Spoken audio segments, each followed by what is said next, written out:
board here. So here is the Amplify. And the Amplify necklace is a collaboration between me and Richard. So check this out. I am in love with this. There's so much texture. It's so lush here in the center with this embellished chain. I hesitate to call it chainmail because there's really no flipping, there's no folding, there's no weaving really with the rings. So if you've done chainmail before, you're probably gonna go, it's really not quite as complicated as one usually thinks of with chainmail. It's more of an embellished chain. So we have this beautiful embellished chain with our beads on here and all this wonderful texture and color. And then we go right into our faded ombre kumihimo. So there are actually two ways we can build the chain in the center. And it just kind of depends on what's easiest for you in terms of visualizing. So this is what I would say is the easier way if you are brand new to doing any sort of work with chain making. And that's, you're going to make the base chain first. And then we're going to embellish it. So to get our luscious spiral that we have on here, we do have to pay attention to which side of the chain we're embellishing when. So basically, what we're gonna do is take a look at your chain, right? And see how every other ring is in the same orientation, right? So like some are flat, some are vertical, right? That's how chain links together. So when you have two chain links, like this first one and the second one, I'm gonna zoom in on this. We're not close enough. Ah, there we go, that's better.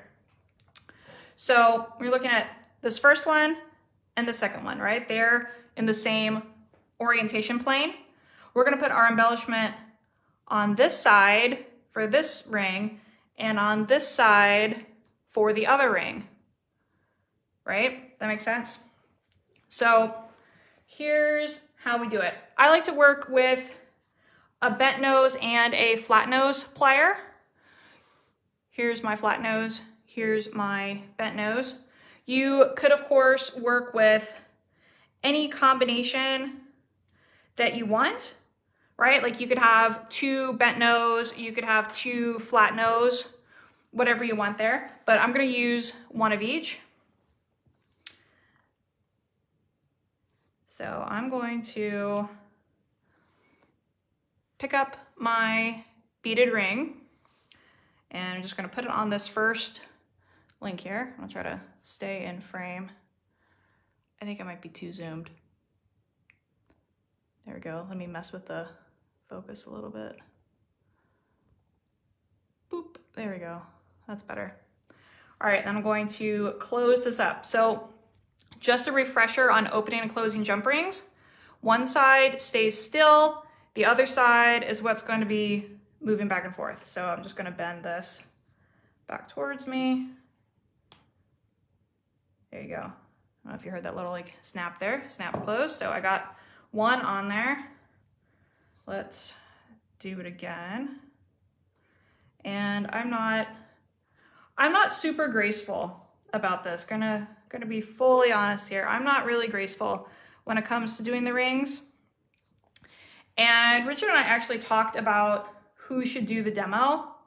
And we decided that actually because I'm less graceful at it, that I should do it, right? Because I want you to know that you can do this too. Everybody knows that Richard is our chainmail expert. So yeah, if Richard does it, that doesn't necessarily give you the assurance of, oh, this is totally easy. But you know that, well, if Rebecca can do it, anyone can do it. Basically, if you can open and close jump rings, then you can do this.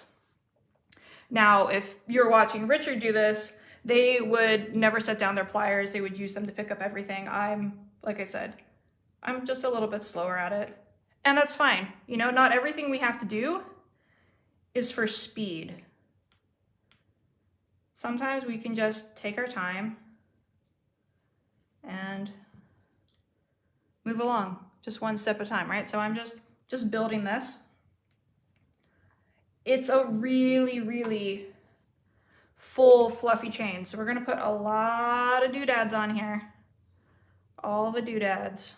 Let me get my pliers on there. There we go. Got one more here. Whoop, like so. And close her up.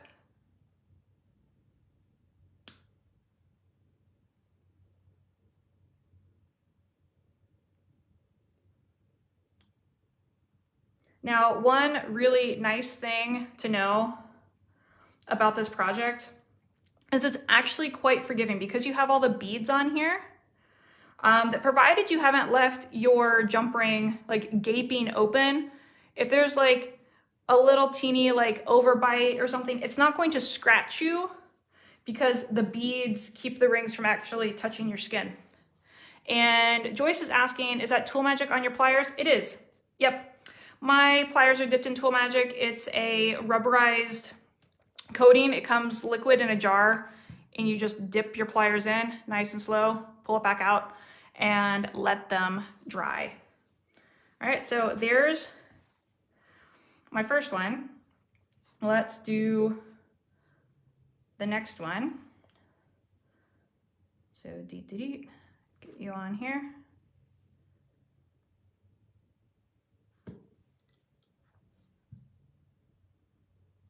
Oops, I lost my bead.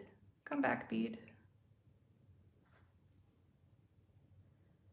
All right, now I'm finally at the point where I have to like pay attention to what's happening, right? On your very first ring, everything's just on there.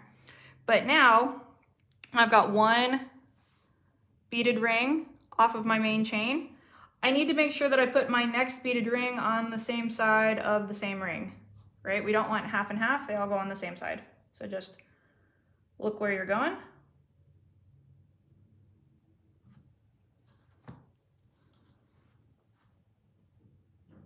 Like so, right? These guys are both on the same side of the ring there.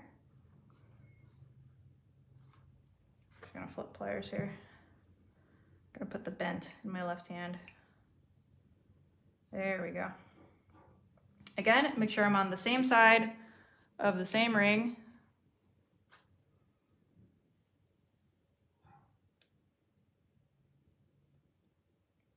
Close her up. Do it again. Same side, same ring.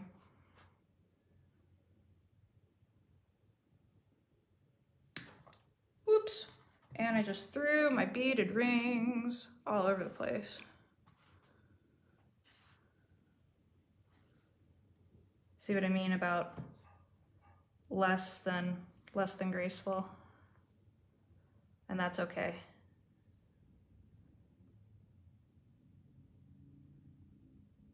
There's a real misperception in our society that you should only do things that you're good at. It's not true. You should do the things that make you happy, even if you're not good at them. And I'll just pick up some more beads here on this one that I dropped them. So let me count. All right, that one's done.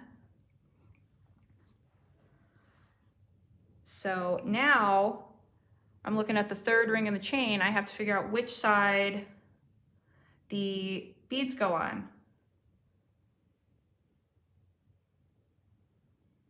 Oh, let me put my little doodad on here. You want to put like a paper clip or something on your first ring so you can tell which end's up. All right, so it also helps you pull it like this. So my rings, my beaded rings are on the bottom. So when I get over here to this third ring, I'm gonna put them on the top.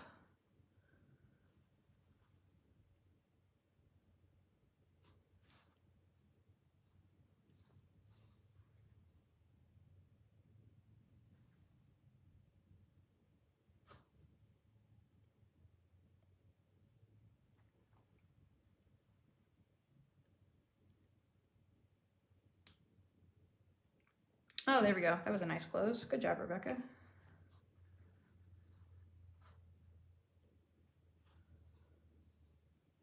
And again, once you get that first beaded ring onto your chain, you want to make sure that you're putting all the beaded rings on the same side of the chain when you're in a section.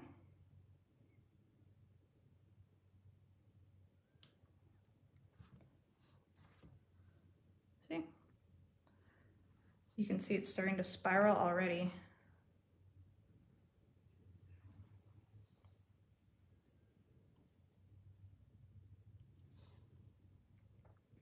Getting fluffy.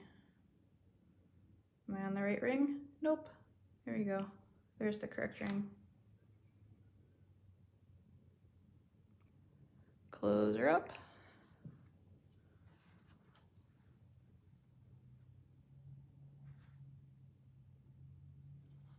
All right, it's gonna be the last one on here. Get you in there. Try to stay in frame.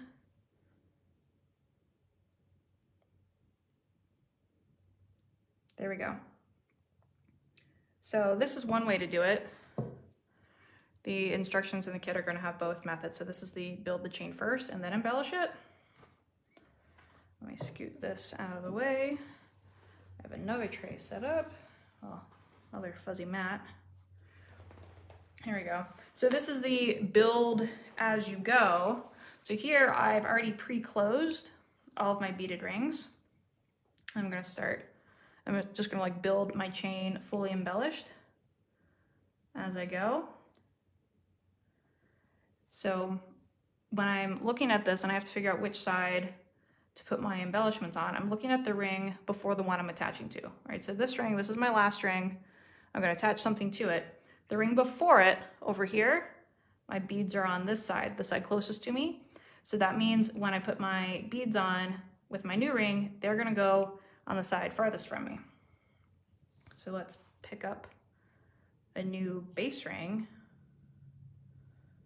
So here's my base ring. Let's try to get these guys here. See if I can be fancy and pick them up like this.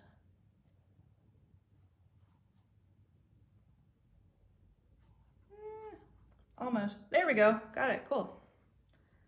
And then we just gotta catch you right there. Ta-da. There's the end of my ring. I'll find that guy and close it up. There you go. So that's the other way to do it, where you build as you go. So anyway, that's the embellishment technique for the Amplify necklace. Of course, your instructions are going to have, detailed step-by-step instructions on how to do that. That will be in your kit. Isn't that cool?